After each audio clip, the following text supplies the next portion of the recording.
değerli milletvekilleri, kıymetli belediye başkanı, çok değerli Orman ve Su İşleri Bakan Yardımcısı Harun Tüfekçi, hem İstanbul'a hem de Ankara'ya neredeyse eşit mesafede olan Bolu'nun artık bir doğa turizmi şehri olması konusunda önemli adımlar atacağız dedi. Tüfekçi, kentin sahip olduğu orman ve tabiat varlıklarıyla dünya envanterinde de önemli bir yer tuttuğunu vurgulayarak, bu anlamda biz Bolu'nun hem milli parklarının hem de ormanlarının önemini kavramış bir bakanlık olarak yatırımlarımızı da hızlandırıyoruz. Devlet Su İşleri de Bolu'da önemli yatırımlar yapıyor.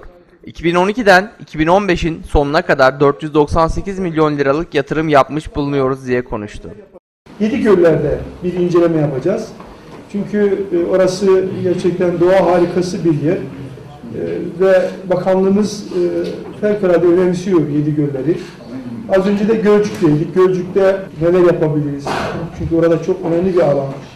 Bolu'nun hemen 10 kilometre ötesinde Bolu halkını da yakından ilgilendiren bir yer.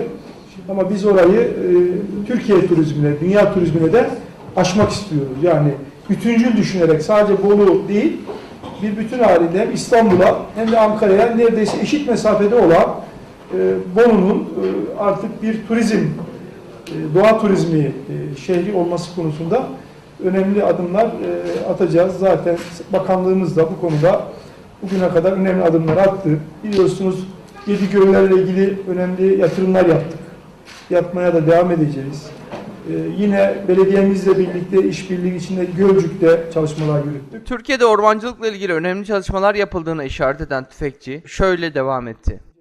Bizler de aynı yoldan ilerleyerek Bolu'muzun doğa turizmi anlamında Türkiye'deki varlığını öne çıkarmak istiyoruz. Daha da zaten ön planda ama daha ön plana çıkması lazım. Çünkü bulunduğu konum onu gerektiriyor. AK Parti Bolu Milletvekilleri Ali Ercoşkun ve Fehmi Küpçü ile Bolu Belediye Başkanı Alaaddin Yılmaz'ın katıldığı toplantı basına kapalı olarak devam etti.